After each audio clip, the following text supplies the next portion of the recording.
CPIM ni dictionary wo koroi transparency te good governance fia ba transparency bai samung khlai tongo haste hafang fia ba GRBT ni result no tuyoi dal bidal sungti sawai tongo CPIM krakshal shanja jorawo kaisa kokthum panda khlai aba hai hinoino CPIM ni kokshil samung no kokfirang murikha BJP ni khukfang Subrata Chakraborty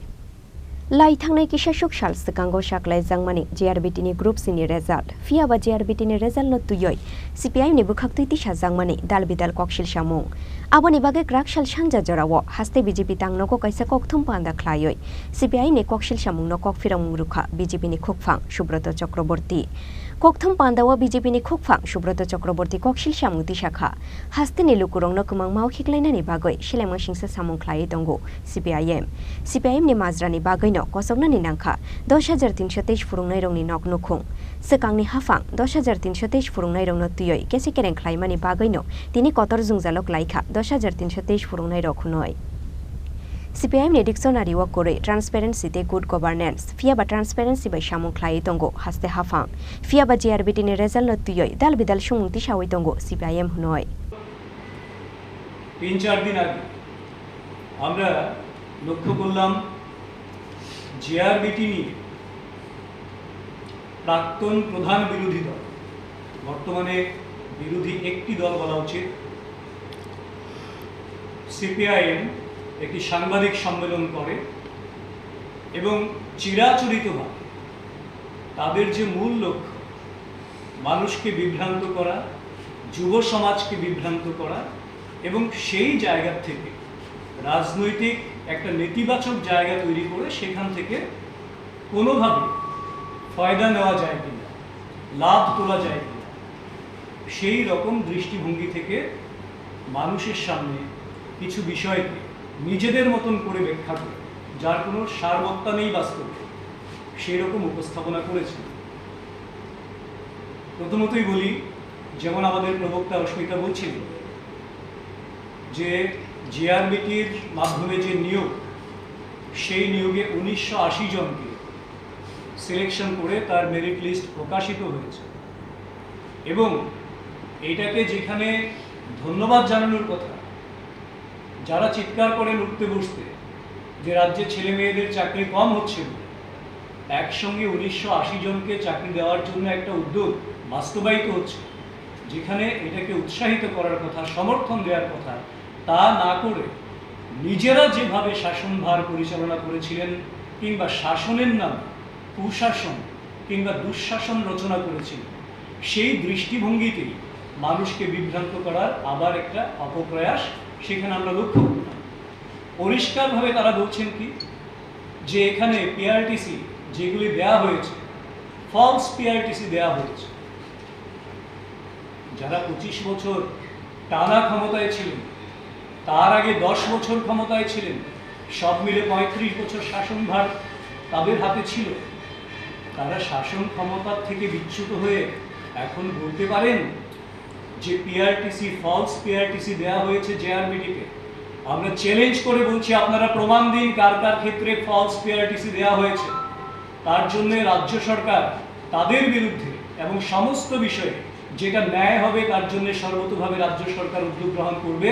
নয়তো মানুষকে ভাওতাবাজি দিয়ে মিথ্যেভাবে কথা বলে মানুষকে বিভ্রান্ত করলে মানুষ ক্ষমা করবে না আবার তিনি কি বলছেন তিনি বলছেন বহিরাজ্যের মানুষ প্রচুর চাকরি পাচ্ছে বলে ওনাদের ধারণা আপনি কি করে জানলেন বহিরাজ্যের প্রচুর মানুষ চাকরি পাচ্ছেন যেখানে আমাদের এই যে সিলেকশন যেটা লিস্ট প্রকাশিত হলো তার আগে সরকারের ক্যাবিনেট সিদ্ধান্ত ছিল যে যাদের PRTC রয়েছে ত্রিপুরার স্থায়ী বসবাসকারী যারা রয়েছেন তাদেরকে এই সিলেকশনে অগ্রাধিকার দেয়া হবে যে কোনো চাকরিতে তারা অগ্রাধিকারের ভিত্তিতে তাদেরকে নেওয়া হবে এরপরেও এই ধরনের অঙ্গুলি নির্দেশ করা এটা আসলে ত্রিপুরার যে একটা ট্রান্সপারেন্ট গভর্নমেন্ট চলছে সুশাসন চলছে একটা স্বচ্ছতা নিয়ে সরকার কাজ করছে স্বচ্ছতা সুশাসন এইগুলি তো তাদের ডিকশনারিতে ছিল না তো সেই জায়গাটাকে কলুষিত করার জন্য জনগণের মধ্যে একটা বিভ্রান্ত করার জন্য তাদের রচিত যে বৃত্ত সেই বৃত্ত থেকে ওনারা বেরিয়ে আসতে পারছেন না বলে সেই বৃত্তের আবর্তে মানুষকে জড়িয়ে তাদেরকে বিভ্রান্ত করার জন্য একটা ন্যাক্কারজনক প্রয়াস নিয়েছেন। ওনারা বলছেন যে দেরি হয়েছে, এই লিস্ট প্রকাশ পেতে দেরি হয়েছে বলছেন। আমি একটা প্রশ্ন শুধু গোটা রাজ্যবাসীর কাছে, যারা বেকার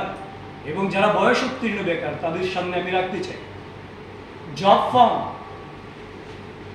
3বার জব ফর্ম ফিল আপ করা হয়েছিল সিপিএম এর সময়ে, রিক্রুটমেন্ট হয়নি। তৃতীয়বারের পর 1 দশক সময় পেরিয়ে যাওয়ার পর যখন জব ফর্ম ফিল আপ করা হয়,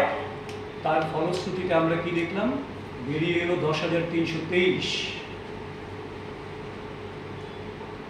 এরা তাদের সেই দুরভিসন্ধির ফলশ্রুতিতে 10,323 পরিবার বিপন্ন হয়েছে। পরিবারগুলির কোনো দোষ নেই। আমরা প্রথম থেকে শেষ পর্যন্ত বলছি, যারা এই পরিস্থিতির শিকার হয়েছেন তাদেরকে সিপিএম তথা বামফ্রন্টের সেই সময়কার সরকার তাদের সঙ্গে প্রতারণা করেছে, তাদের সঙ্গে জালিয়াতি করেছে এবং স্বজন তোষণের জন্য শুধুমাত্র কমরেডদের ঘরে ঘরে চাকরি পৌঁছে দিতে হবে বলে চাকরির যে ন্যূনতম যে সমস্ত যোগ্যতা নির্ধারক শর্তাবলী ছিল, by this time right to education act চলে এসেছিল, সব জেনে শুনে সেগুলিকে তোয়াক্কা না করে এরা যখন এটা করলেন, তার মানে দুটো বিষয় তো পরিষ্কার। ওরা তাদেরকে সেইভাবে নিয়োগ করতে গিয়ে আগের থেকেই জানতেন এদের চাকরি থাকবে না একটা সময়, অথবা সেই সময় থেকে এটা পরিষ্কার ছিল শাসনভার পরিচালনা করার মতন কোনো রকম যোগ্য লোক তাদের মন্ত্রিসভায় ছিলেন না, নয়তো এটা হতে পারে। কাজেই যারা 10 বছর 12 বছর পর্যন্ত একটা ইন্টারভিউ প্রসেস কন্টিনিউ করে, তাদেরকে এটা বলা শোভা পায় না যে বিজেপি সরকার চাকরি দিতে দেরি করছে। হাকতরনি মন্ত্রী বক্রক নরেন্দ্র মোদিনি আচাইমানি সালো রাজাখর আগলি ও মন্ত্রী বক্রকনি মাংপুতলা সকজামানি পাতিমুনো তুইব বেলাই সাজামানি কক শাখা বিজেপিনি খুকফাং সুব্রত চক্রবর্তী রাজাখর আগলি নিশিমি প্রণমনি ককথুম চিনি খরাং।